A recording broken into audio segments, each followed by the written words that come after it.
Una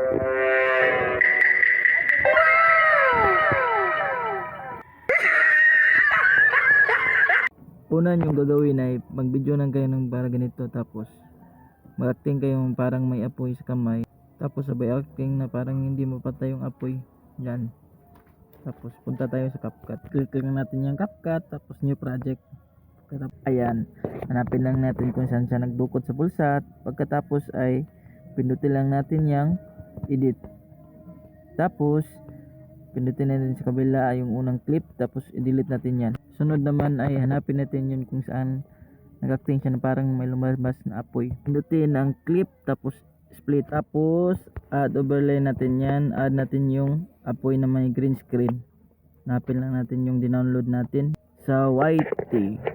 Katapos ay hanapin natin yung transform. Drag lang natin yan pala. Ayan. Resize lang natin yung video. Yung green lang yung makikita, saka apoy. Ayan. Ayan, pagkatapos ma-resize ay check lang natin yung check sa babaw.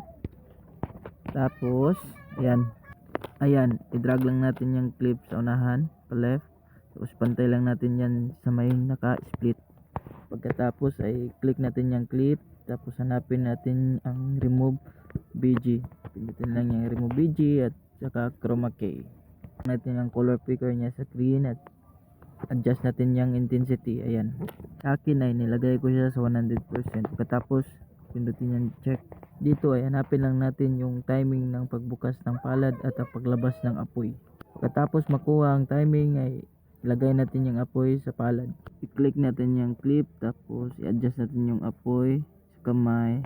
Ayan, tapos ay lagyan natin yan ng keyframe.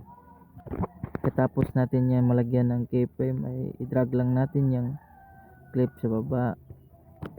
Dapat magkasabay ang kamay at yung apoy. Ayan, habang tumataas yung kamay natin ay i-adjust naman na natin yung apoy paitaas kasama ng kamay. I-drag lang natin yung clip, tapos sabayan lang natin yung kamay natin kusa ng may keyframe na lalabas. Ayan, ulit-ulitin nyo lang yung proseso hanggang sa matapos.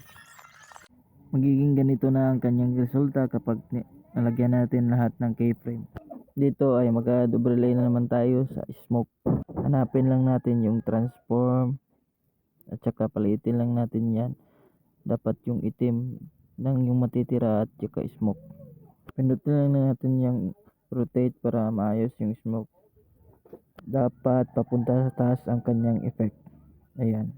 Pantay lang natin yung clip dyan sa pangalawang overlay natin. Pindutin lang natin yung clip at hanapin natin ang splice at pindutin natin yung filter. Tapos i-adjust lang natin ang smoke papunta sa palad nga nakabuka. Hanapin lang natin yung timing kung saan mawawala yung apoy at ilalagay natin ang smoke. Ayan, pagkatapos natin malagay at may sakto yung timing ay i-review lang natin. Para ma-review ay drag lang natin pa left. Tapos dito natin yung play button. Ayan, kung nakikita nyo ay timing na yung pagpatay ng apoy at pag-replace ng usok. Kung okay na ay click natin yung clip sa taas at hanapin natin yung delete. Tapos sa baba na naman split, tapos delete. Tapos delete lang natin yung CapCut at pwede na natin yung i-download.